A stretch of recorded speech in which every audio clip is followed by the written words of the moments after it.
This is the French spelling of George. And the S, I understand, was added to the name to distinguish royalty from just the average Georges in France. So I've got royalty, I guess, in my bloodline. I'm just kidding. So I am working in a ministry that we started with Christ First Counseling Center called Renovate. And part of what we do is help people understand their experience of God, develop that experience of God. We do it in small groups. We do it in training for spiritual direction or spiritual mentoring.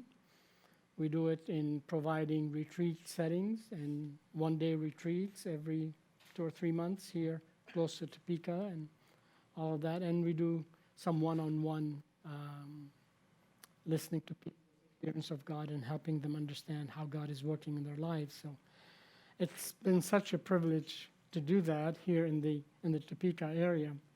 It's wonderful. Before that, I worked as director of church planting for our denomination, and that included Kansas and Nebraska. My initial entree into ministry was in church planting. Planted a church in Cochrane, Alberta, Canada, where I spent about 30 years of my life after I immigrated from Lebanon. And I'm going back there next week. They're having the 35th anniversary, and they've invited all the former leaders to come. And so Carolyn and myself are going to be driving there, and we're going to participate in a 3-day gala of the life of this church, which the Lord led us to start. Ernie and Phyllis are here from this church. They're good friends, and so good to be with you. I do want to begin, because I want to understand a little bit better your previous 3 weeks' experience about stressors. So I want you to take just a minute or two and kind of identify some of the stressors. I have lots of eyes looking at me as if, what is he talking about?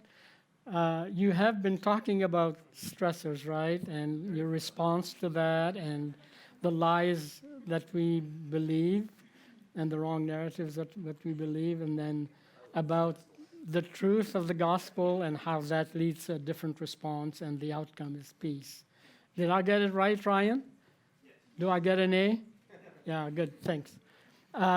So I'm going to give you a kind of a slant on some part of the response of how we can respond that based on the life of Jesus to our stressors. But I do want to hear from you, what are some of those stressors, if you are free to mention these out loud in a minute. So I'll give you a minute and reflect a little bit on some of those stressors in your own life that you are handling, and I'll get back to you in about a minute. All right, let's have some of your responses. I'm going to write a few things up on the board, not everything, but just some of the things that you say. Any courageous person that would like to volunteer a stressor? How did you define it, by the way? How did you define a stressor, Ryan? Put me on the spot here. Yeah. I think anything that just causes disruption, like anxiousness or lack of peace. Okay. Or, Thank you. Yeah. Yeah. One example for me would be icebreakers, starting a conversation. Or figuring out how to start one. So you don't like people? Is that it? I'm just kidding you, because I know I'm just kidding you. Someone else.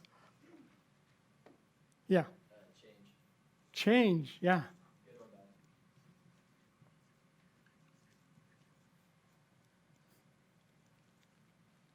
Conflict in relationships. Conflicts? In relationships. The more personal, the more stress. Yeah.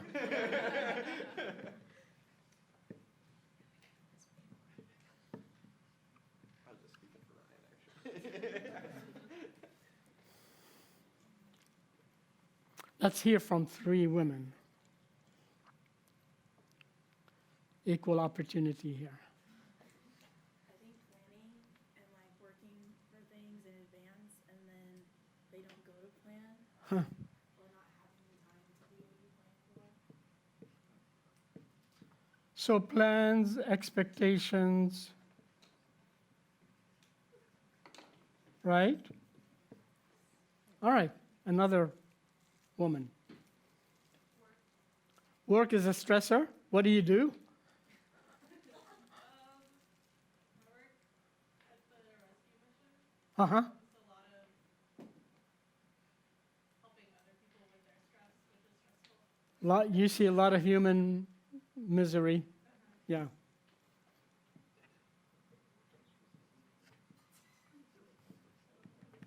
I'm going to put 3 dots next to it because not all work is that way. Someone else, another woman.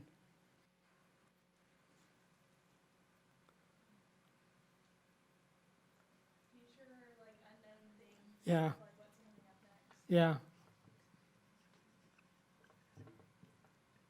And that could be disruptive, like anxiety and uncertainty and doubt that could take you to places where why am I not getting the things that I thought I would be getting at this age or whatever, those kinds of thoughts that come through our minds.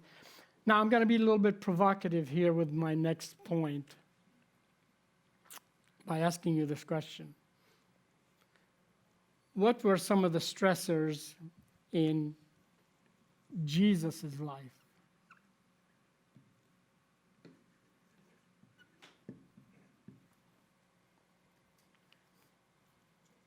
Being the perfect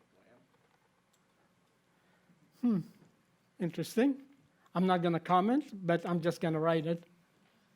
So perfection would have been a stressor for Jesus? Is that what you're saying?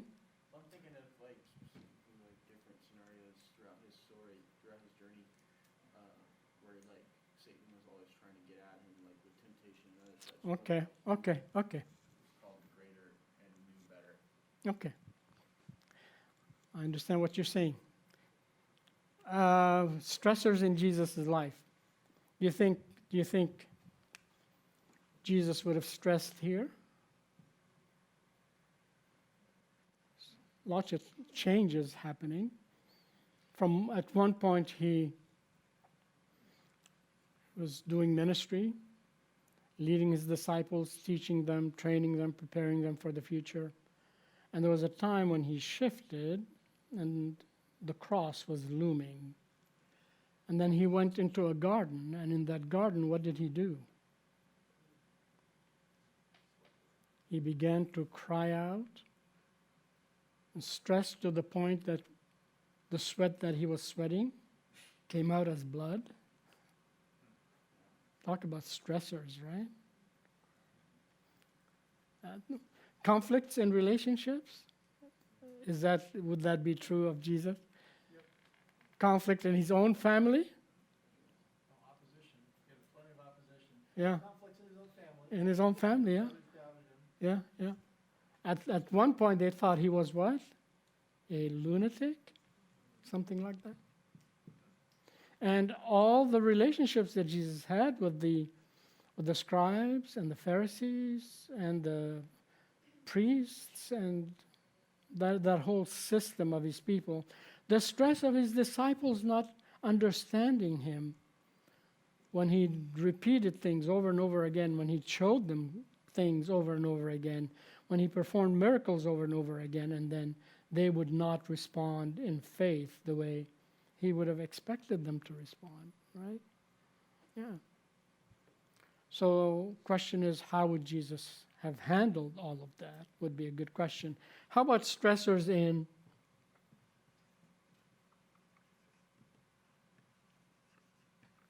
Paul's life?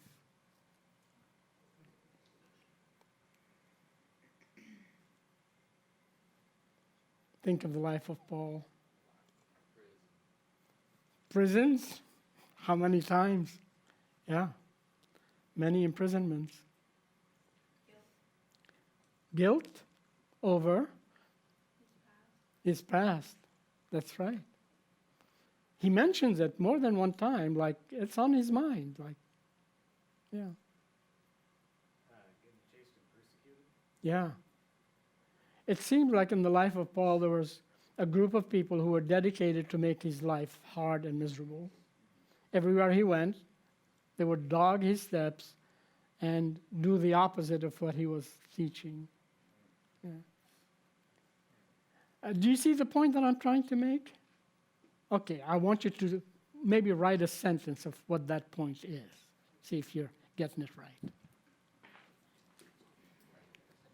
All right. Take a guess. Stresses are universal. Did you see what I wrote? No?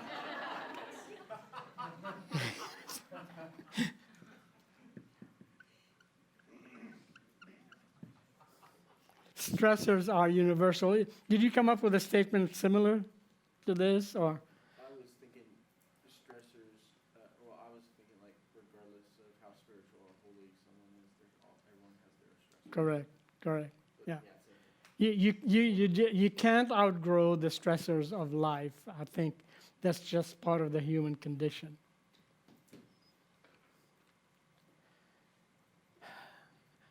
There are some stressors peculiar to your age group. And I can't pretend to know what these are. I'm about 50 years past that. I'm 74, so. But there are some stressors that are peculiar to your age group, to your generation, to your experience. Some of them are brought on by the digital nativity that you have grown up with. You are digitally natives. You know that? I wasn't. The first iPhone or phone, cellular phone, was a lot bigger than the one we carry in our pockets now. Typewriters were manual when I was growing up. You know? So there are challenges and stressors that you are going through, but I think there's a universality behind them. I think there's a common thread behind them that makes them really the same kinds of stressors that I would have faced at the age of 15, 20, 25. The conditions, the context is a little different. I also grew up in another country up until the age of 20, so my stressors would have been peculiar to that culture than the stressors that you are facing. Right? And that's true of every culture. Phyllis has traveled the world in doing your ministry of care for leaders on the mission field, and you've noticed how people handle stresses, and the kinds of stresses that they face are not the same ones that we face here. In fact, when missionaries come back from overseas,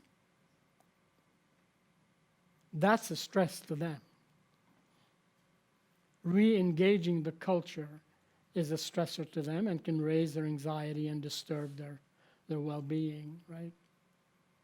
Yeah. So it's universal. It's universal.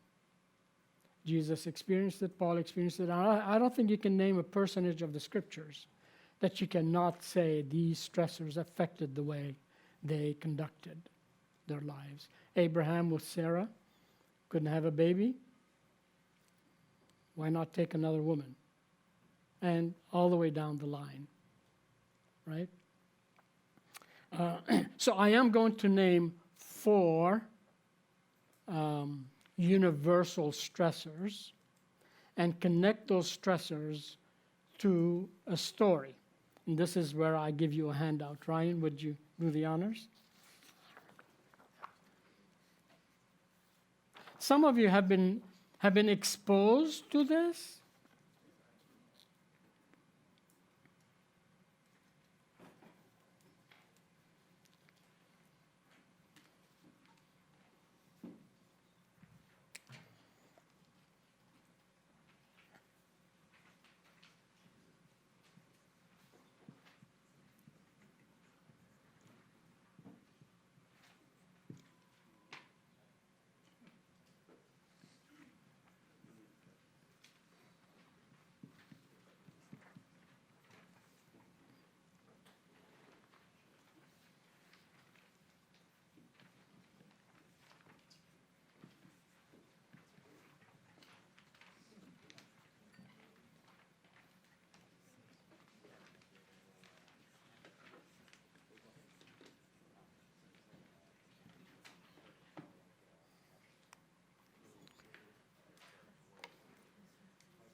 And these stressors, whether we realize it or not, are asking the basic questions of life that have been asked from time immemorial.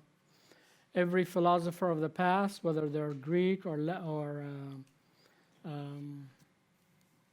Latin speaking, whether they are Asian or South American, all of the ancient cultures, all of them are naming certain questions that we have to answer, and if we don't answer them, the stressors in our lives just take over. Who am I?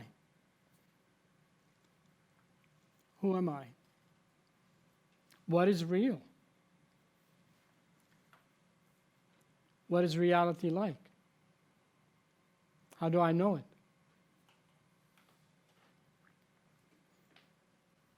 Who's a good person?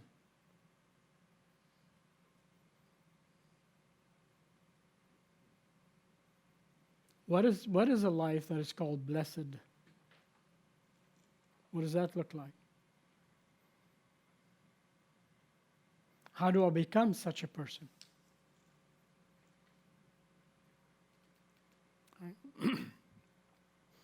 Everybody has tried to answer that question, and I think today we are still trying to answer those questions, except that we do have the answers. And the answer is, give me the Sunday school response, please. That's right. That's right. The stress of achieving something in my life, that when I leave, I can look back at my life and say, I've left some kind of a legacy. I think behind all the stressors that we are collectively experiencing, there's this stressor, this universal stressor. Does my life count? Do I matter? How do I make it count? What difference do I make when I exit? Would I have made when I exit this world? It's a stressor. And you can think of all the kinds of things that get accumulated around that idea, right? Some of you went to college and your parents said, be a doctor. Some of them said, be a teacher. Some of them said, be a nurse. And you decided to be an artist or whatever. Because you thought that your unique achievement is going to be in the area of art versus in the area of medicine. Has that created some tension between you and your folks? Yeah? And it will be for a while, until they see you earning your money doing your art or whatever it is. The stress of significance. Where do I get my significance from? Who am I? What is my unique contribution to the world? Yes, I am like any other person, and we all have a significance, maybe even a universal significance that is we are endowed with as created by God, but there's a unique contribution to the world that nobody can make like Ashley can make it in her own context, in her own life. Ashley is that snowflake that no other snowflake is like it. And there's a unique contribution that God has given to each one of us that we can make in our lives. How do we maintain and sustain this thing that we are living through, who we are and what we do and all of that? And what is the achievement that we are looking for? So these are the four stressors. I'll phrase them this way: acceptance or identity, sustaining, significance, or fruitfulness. Let me tell you the story of this, where this comes from, this model comes from. By the way, this model has so many applications. I've applied it in so many different other settings. It seemed appropriate to apply it in this particular setting of what you're studying, so I've just reformulated a little bit and doing this together.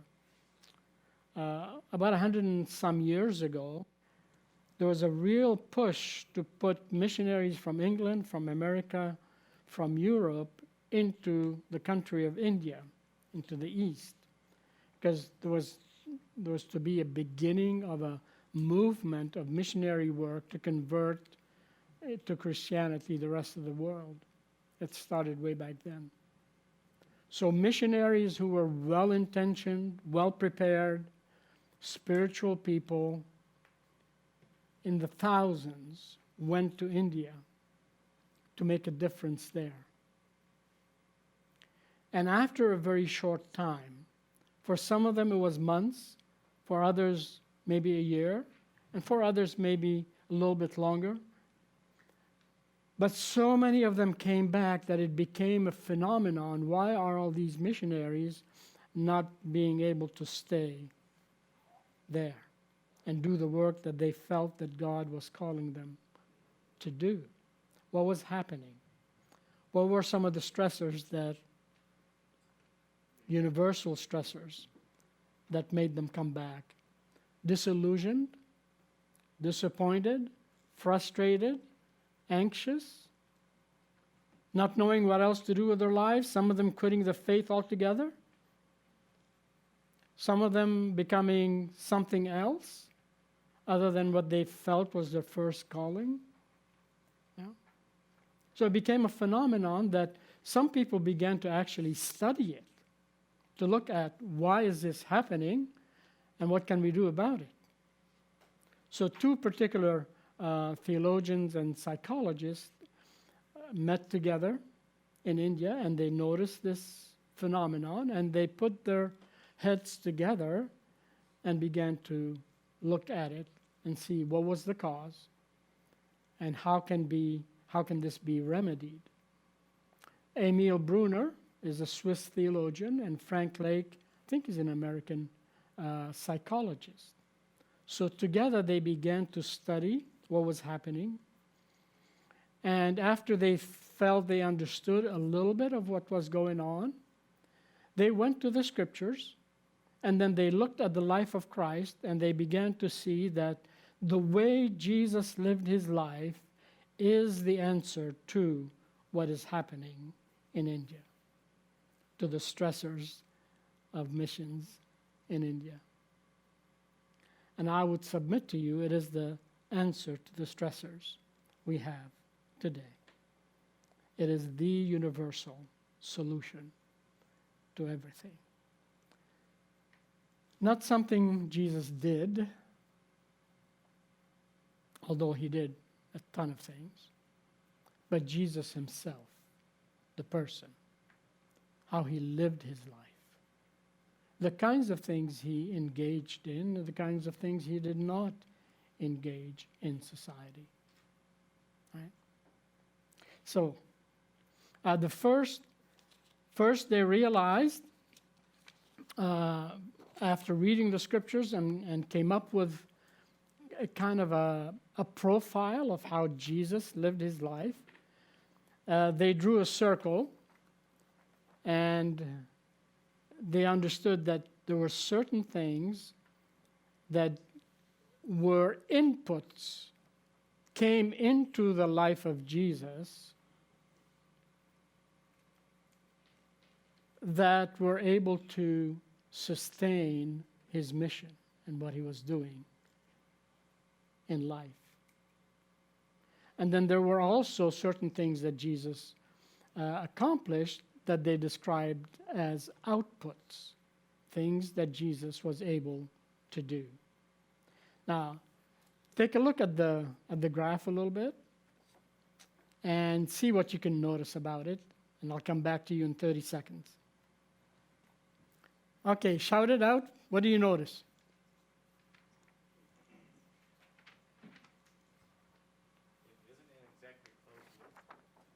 It isn't exactly what? Closed. Yeah, like due to the way that the arrows are shaped and all. Yeah, some things are coming out of it. Yeah. Yeah, okay. And some things are coming into it, right? Yeah, yeah. But like one doesn't necessarily lead them to the other. Okay, Fruitfulness and acceptance anyways. okay. Someone else? If any one of these arrows were missing, it would still be swimming. It would still be spinning. Complete cycle. Okay. Someone else? Yeah. So I feel like sustenance and fruitfulness kind of pair up together. Like I feel like if you were given sustenance, then you're more likely to put out fruitfulness, and acceptance and significance go together in that same way. Mm-hmm. Interesting. Thank you.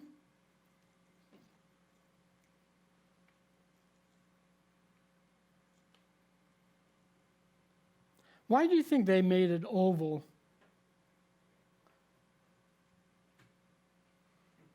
Why do you think whoever designed this made it look oval like this? Think about that at first, but now that you mention it, it's probably because of the importance of the ones that look like there's more to it, I guess, in the image. Like, for example, acceptance is like a larger, Yeah. getting more out of it, and then significance versus sustenance, there's less there, and there's less fruitfulness. Yeah. Whoever designed this particular model is trying to tell us something by the way they narrowed the oval shape in significance and fruitfulness, and kept it wide at the point of acceptance and widest at the point of acceptance and sustenance. Well, that's the input part, right? The other one is the output part. So what does that tell you right off the bat?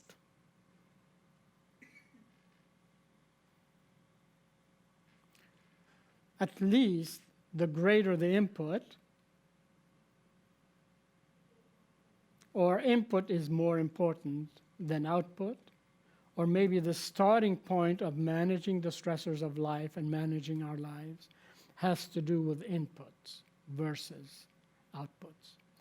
Let me phrase it another way. If you take care of the input, the output will take care of itself. Not that you don't have any intentionality with it, but you take care of the input and the output comes along nicely. So let me go through how they went about this and what we can learn from it. As far as the acceptance,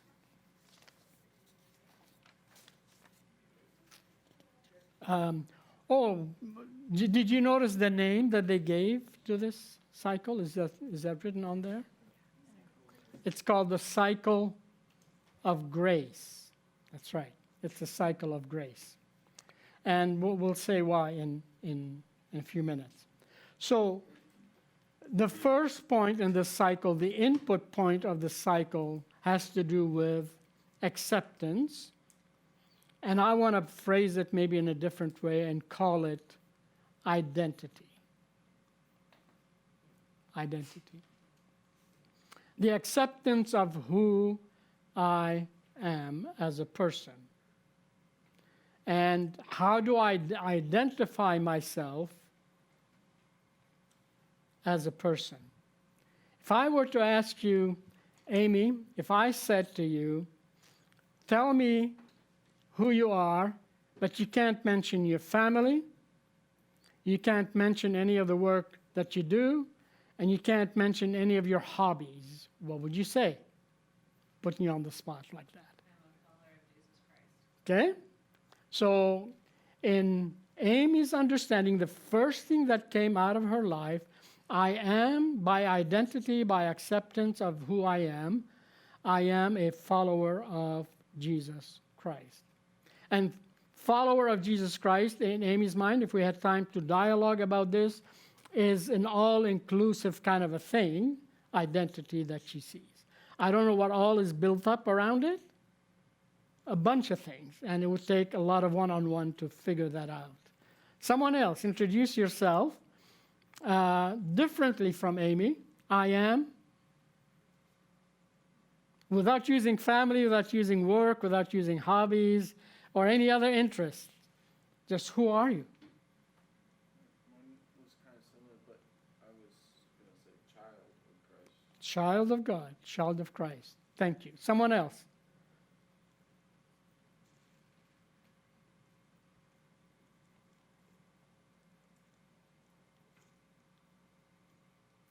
It's not the easiest thing in the world to do, is it?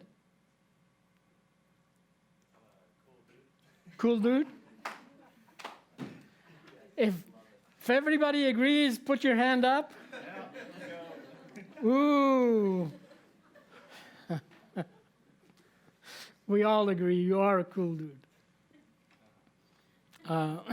So in Jesus' case, there was this point in his life where his identity became so prominent that it colored everything he went about doing. Right? At age 12, he recognizes somehow, we're not told exactly how, I must be, he says, about my Father's business. Right, Marcus? I am a child of God. Jesus would have recognized himself as a child of God, as a son of God. But there were other occasions on which Jesus heard from heaven about who he is. Right? Put your thinking cap on here and see if you can figure that out. When did Jesus hear about his identity and his acceptance? At his baptism. And what did he hear? This is my son. There's an adjective to son. Do you remember what that is? Beloved. Yes. This is my beloved son in whom I am well pleased.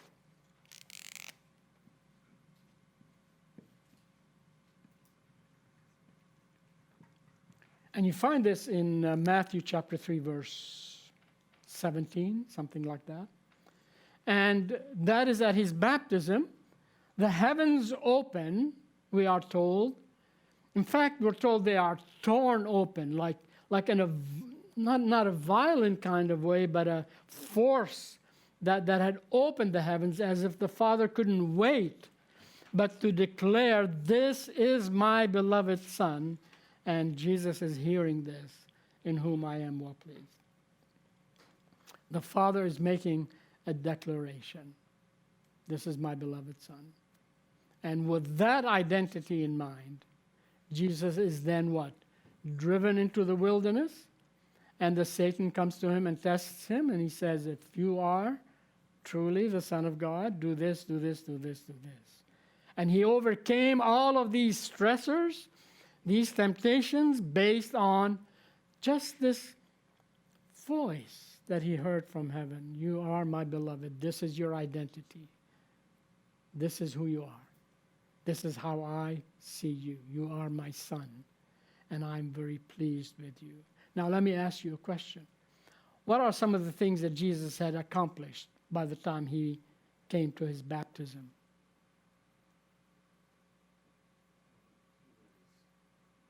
He was learning from those rabbis, right? Back in his youth. Yeah, he knew some of the scriptures, yeah.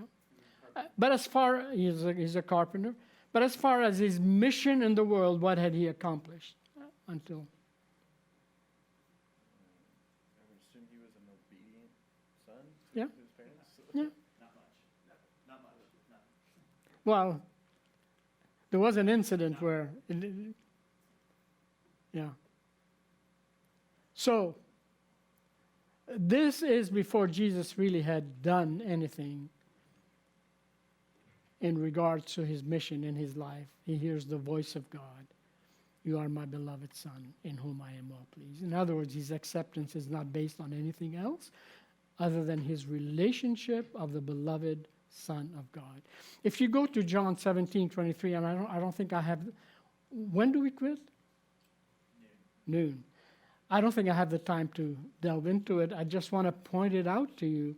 In John chapter 17, verse 23 and 24, we hear Jesus kind of praying with his disciples and kind of saying to them what he was doing in eternity. And he describes that activity as being loved by his Father. and the exchange of love between the Father and the Son and the Holy Spirit that was happening from eternity. And now the Father, in Jesus' human experience, declares him to be the beloved Son.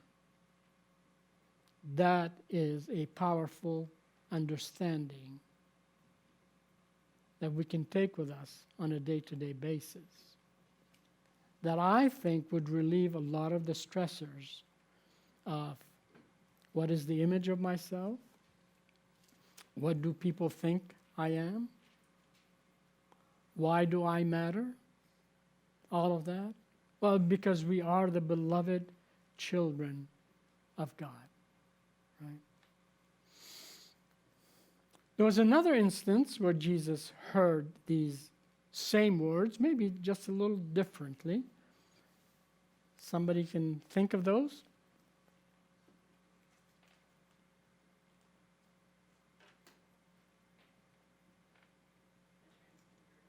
At the Transfiguration, that's right. At the Transfiguration. And that's in Matthew chapter 17. Jesus is up on the mountain with his disciples, and the heavens are rent open, and a voice comes again. This is my beloved Son, in whom I am well pleased. Listen to him. Right? He hadn't gone to the cross yet. He hadn't achieved all that he came to achieve. He's been teaching, he's been doing miracles, he's been healing and delivering people. But as far as his main mission in this world, what he came to do, that hadn't been accomplished yet. This is my beloved Son. So they discovered that the missionaries did not have a real understanding and a real concept that the beginning of their lives of ministry, the beginning of their lives naturally, is to be beloved children of God. That's a universal stressor. Look, if you want to look at society and all the things that are going on with our identity issues today, I'm not a sociologist. I haven't studied it in depth.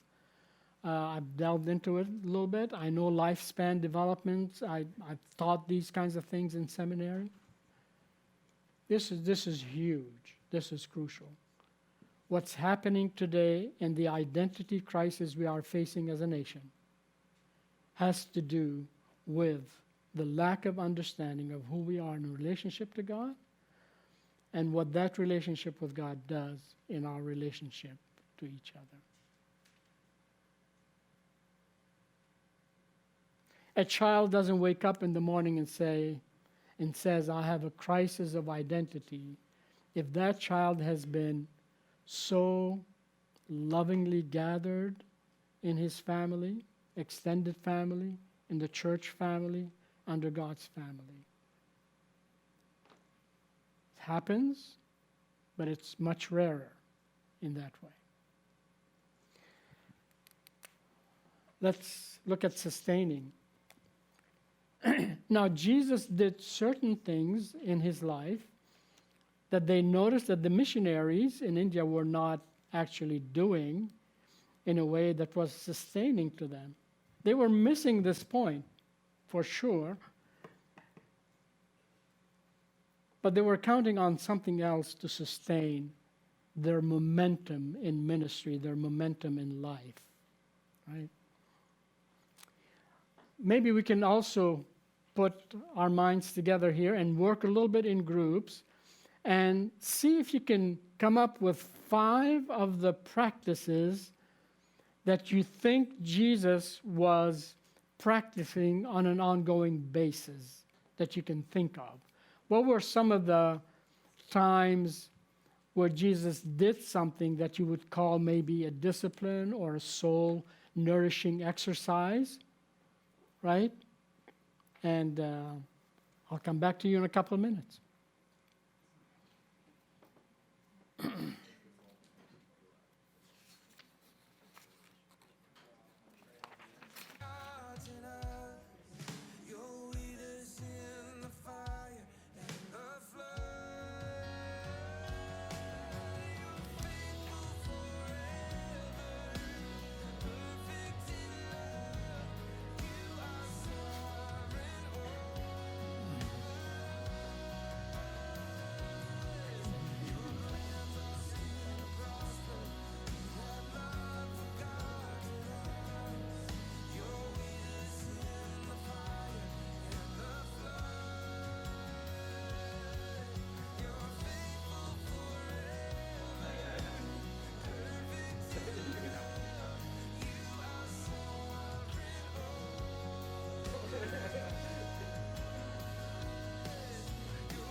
set in motion, oh God.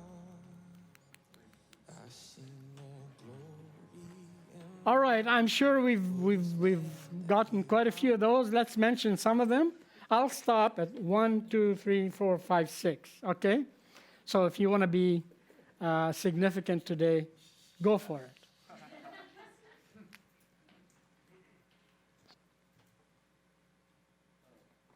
Times of intimacy, like sharing a meal or Okay? Let's call it fellowship because that is truly the word. It's not potluck, but it's the word for sharing intimacy with other people. It's fellowship. Yeah. Someone else. There's plenty of this in Jesus' life, and I'm gonna refrain from commenting on these because then we'll be here forever. Someone else. Yes.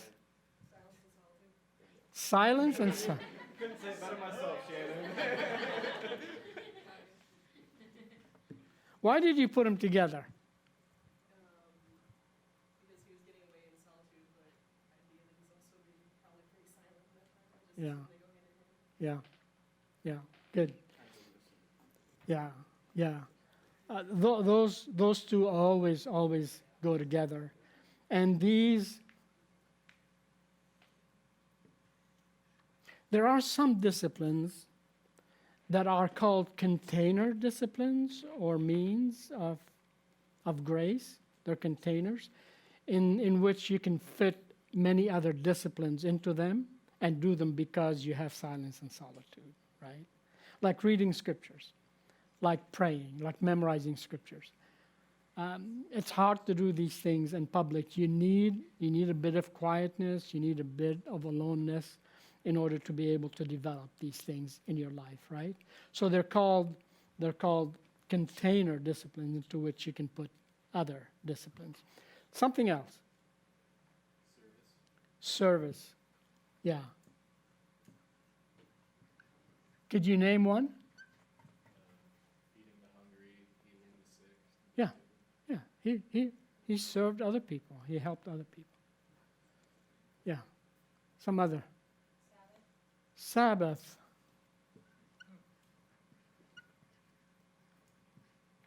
Now, I mean, if you want to do a little bit of reflection or self-reflection on that and see which top 3 of Jesus's disciplines speak to you the most, it may be because you need them the most or maybe because you do them the most, right?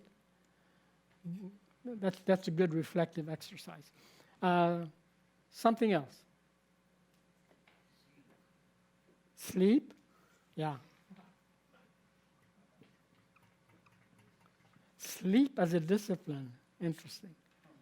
You can probably not do any of these without a good, solid sleep pattern. Yeah. Even in the middle of storms. Yeah. Someone else. One last one.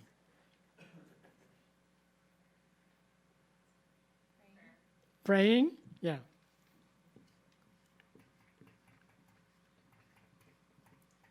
And there was a lot of listening in his prayers. Because we don't have a lot of words that Jesus, except maybe John 13 to 17, which is really an extended prayer, right? But other than that, we don't have a lot of the prayers that Jesus prayed, which for me also says that silence and listening is a huge aspect of praying. If I'm learning anything in my older age, I'm learning that silence and listening are just important as when I'm speaking something back to the Lord. Listening is a holy act. When I do it in my own life, when I do it in other people's life, it's a form of prayer. And we could go on. Scriptures, he knew scriptures, he'd memorized scriptures, he sang the Psalms 3 times a day at least, according to the Jewish customs of the day.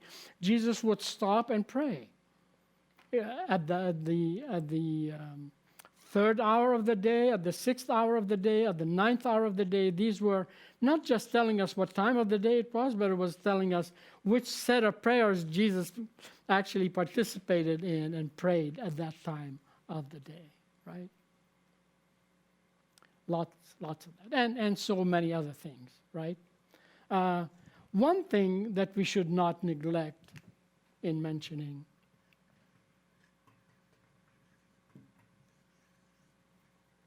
play. Jesus had time to play, especially with the children. And not just because of the chosen, where chosen playing with the kids. He had time. He made time to be playful with the kids. Someone who says, don't prevent the children from coming to me, knows the playfulness of children and the importance of that playfulness to their faith. To their faith. So, now, did Jesus do these things in order to feel accepted? Or because he was accepted? And this is the danger with the disciplines, isn't it? If we begin, or if we noticed in ourselves that in order for me to be accepted by God, I have to read my Bible every day, go to church, tithe, and do all these kinds of things that we're supposed to do, and this is where I get my spirituality from, this duty of having to do these things, then I'm on the wrong track. I'm already on the wrong track. But it is because I sense and I know and I'm in a community of beloved, then I want to sustain this belovedness by participating in the graces that are given to the community, right?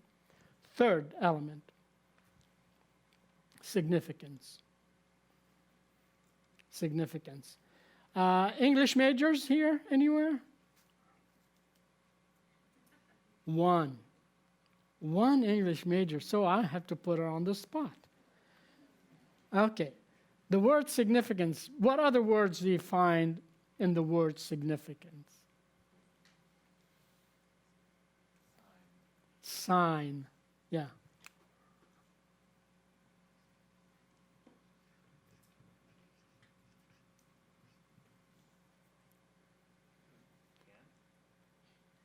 Say that again?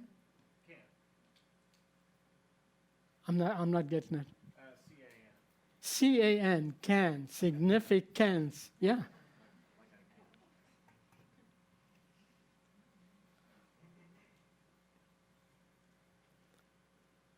Signature, yeah.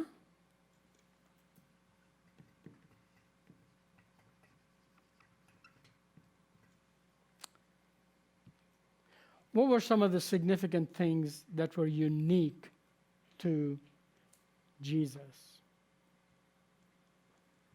That as he went through life, he would make declarations about himself and not live under the pressure of the stressors, because stressors were coming at him all the time that would have caused his anxiety.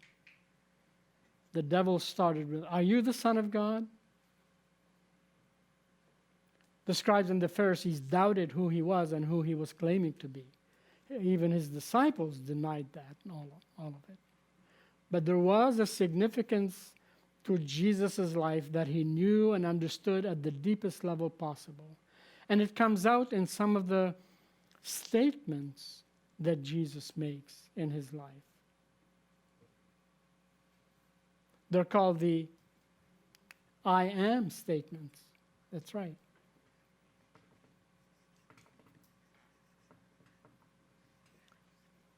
I am, there's at least 7 of them. I am the light of the world. I am the way. Let somebody else have an answer. I am The Good Shepherd. Yeah. the Good Shepherd, yes. The truth. The resurrection. The resurrection. And the life. And the life. living water, the true vine, that's right, the light of the world, right?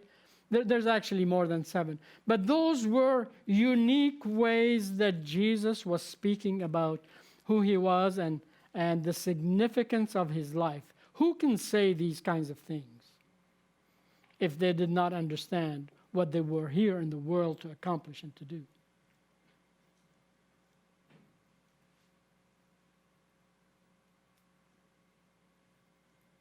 Right? This is where Jesus got his significance from. Now, can we make similar statements? Can you say, I am the light of the world? Not in the universal sense, but I am the light of the world in the dorm where I'm a student. I am the light of the world in my family. I am the light of the world in the school where I teach, in the job where I go. Right?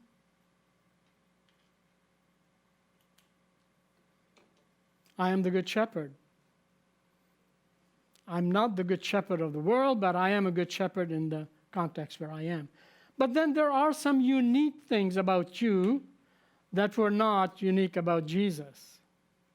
What are some of those things? If you were to write 5 or 6 characteristics about who you are and sign that, what would those be? Like your signature means, yeah, this is true. This is who I am. This is what my life is about. This is my unique contribution to the world so far in my life. Maybe come up with 2 of those. Just 2 of those. And if you can start it with I am, that would be wonderful. If you can't, just whatever, however way you can express this. 2 unique things you have started to believe and maybe are engaged in doing something about it that you believe are your unique contributions to this world that we exist in. Just 2 things. I am. Mindful, the Son of Man, that you would care for him. We sing all glory and honor, oh Lord, our Lord. Oh, how awesome are your ways, how majestic is your name in all the earth. Oh Lord, our Lord, may we see your kingdom come. Father, may your will be done in all the earth. In all the earth you gave dominion to your children, and you crown them, oh God, with glory and honor. So we sing of your name, live our lives for your greatness, oh God. In your glory and honor, Lord, oh how awesome are your ways, how majestic is your name in all the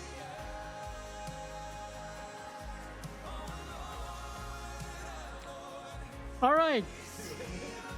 Who's courageous? Let's have 1 or 2.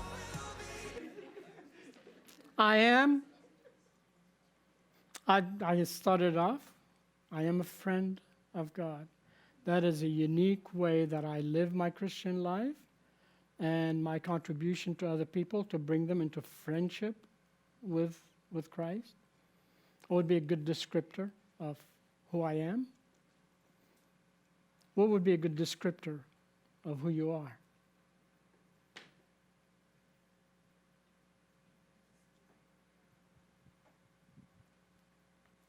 Yes. I'll go with kind of abrasive. Kind of what? Abrasive. Abrasive. So you're a poop disturber.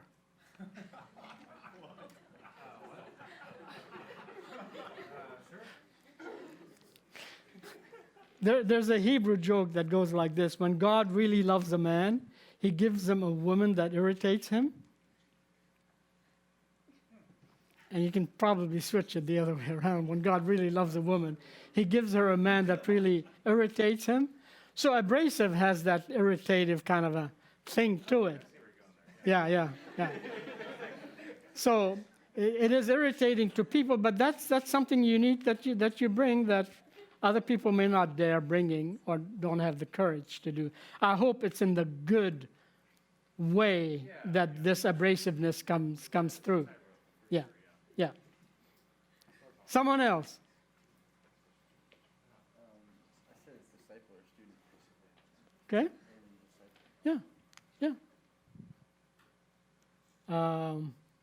Discipler. Someone else. One or two more things.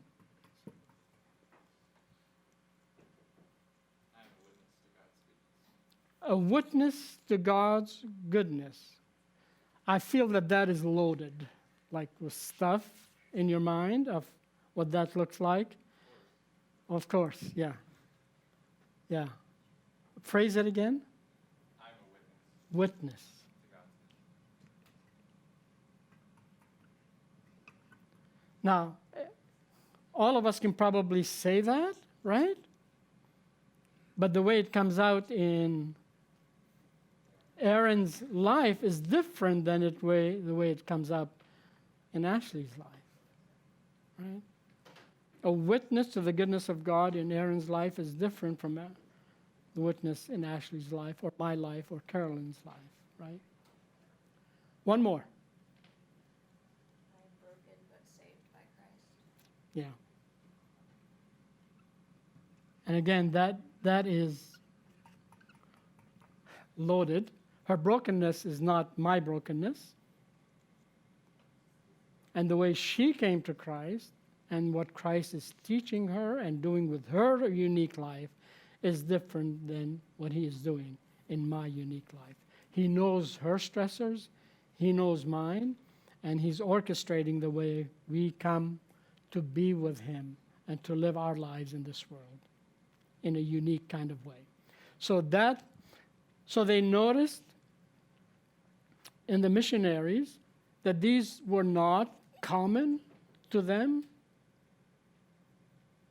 but that they were common ways Jesus went about doing his life and ministry. And the last one is fruitfulness. So I want you to think with me again about the fruits. I want to call them universal fruits, the fruit of the life of Jesus that we still enjoy to this day. What did Jesus accomplish universally? Now, we're all going to say salvation, right? Let's take that for granted. Let's take that for granted. But what other things did Jesus accomplish that we still are benefiting from to this very day, especially in our Western culture? Give it a minute. Think about it.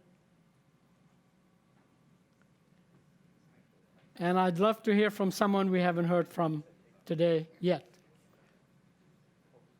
All right. Someone we haven't heard from yet today. What are some of the accomplishments of Jesus? His fruitfulness. Compassion for the marginalized. Yeah, this is now on our radar screen in this universe. This compassion for the marginalized. There are different names for it, but let's use the word compassion. Did you know that 40 times in the New Testament we have this common three-step process that Jesus went about modeling compassion? He would see people in a way that nobody else is able to see them. He would feel certain things. His heart would go out to them, the description is. And then he would do something for them. Raise people from the dead, forgive their sins. Like 40 times this pattern is described. He saw, he felt, and he did something about the situation. So Where do we get this compassion, whatever compassion system we have in our culture? Whether you call it welfare, whether you call it taking care of the poor, whether you call it the mission, whatever you call it, that has been the gift of Christ to our world. And if you look at Greek culture and Roman culture of Jesus' day, it was not like that. In fact, the way Christianity spread has so much to do with this compassion.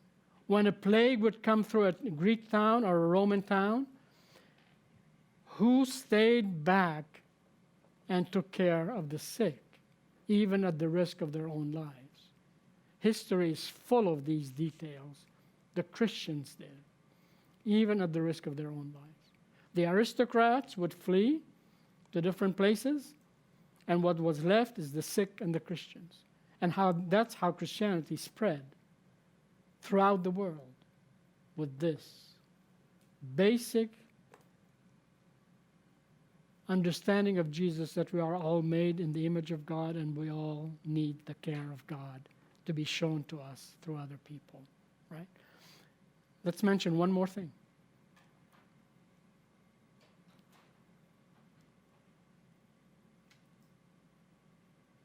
From someone we haven't heard from.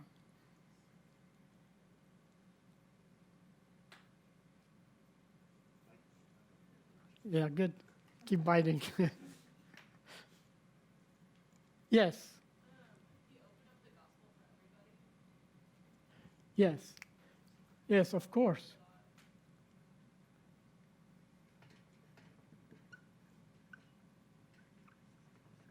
Universality of the good news.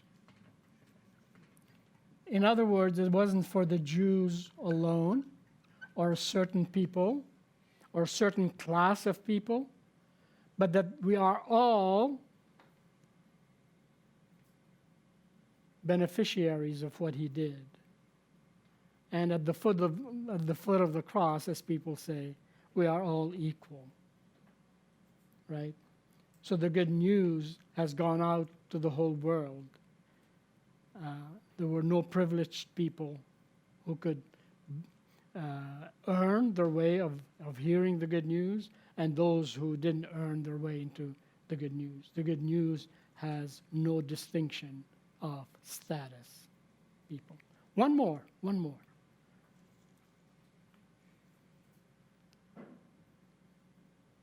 If you take the U.S. Constitution and you go through it, and all these inalienable rights that we enjoy, every one of them has come from Jesus. If you look at any statement of human rights anywhere in the world, it has been influenced by the accomplishments of Jesus. So that was his fruitfulness. Now, this is what they noticed about these missionaries, that these kinds of things were not part of the way they thought or believed or prayed or went to the mission field with. There was something else going on that they noticed. And on your sheet, it talks about it. Look at the bottom part. It is starting at a different point, isn't it? It is starting from achievement to significance, to sustenance, to acceptance.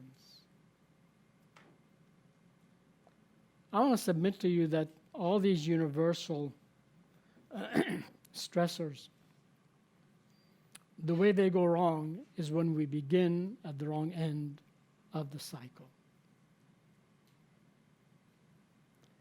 If you think your achievements is what you're about, and you don't achieve what you're supposed to achieve, what happens to you? And you think you're a failure, right? That's beginning at the wrong end of life with God. A lot of stress comes from that.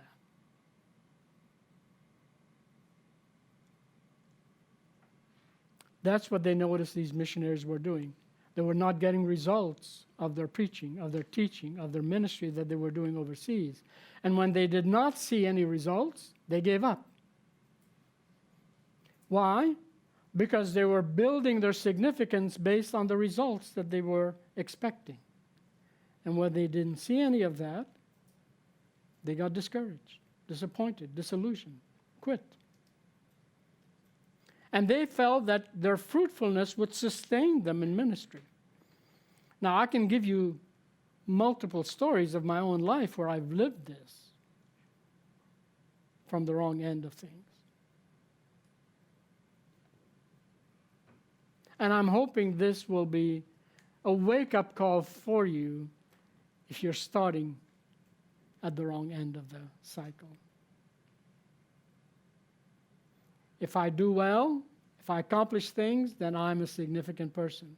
And that sustains me, and that gives me my identity. If you don't think that that cycle backwards, the way it's working, is the cycle that is driving our American culture and many other cultures, you're not awake. You're not awake. It is so embedded in every part of the culture. Now, should we not achieve then? No, that's not the point. Should we not aim at being significant? No, that's not the point. The point is, where do you get your significance from? When these things, when you're at the end of your life and you're sitting in a hospital bed and you can't do anything anymore, who are you? When you're not contributing to society the way you thought you should be, who are you then? But take that and begin with it at age 20, 25, whatever ages you are. I can't guarantee you that every stressor in your life will go away. But what I can do is simply ask you to reflect when the stressors are coming your way. Where are they coming from? And understanding where they are coming from, then you can begin at the right end of the cycle. Let me pray. Lord Jesus, we thank you for the truth, and whatever has sticking power, may it be so under the guidance of the Holy Spirit in each life here today. Thank you for each one, their attentiveness, their openness. May they receive from you what they needed today. I ask in Jesus' name. Amen.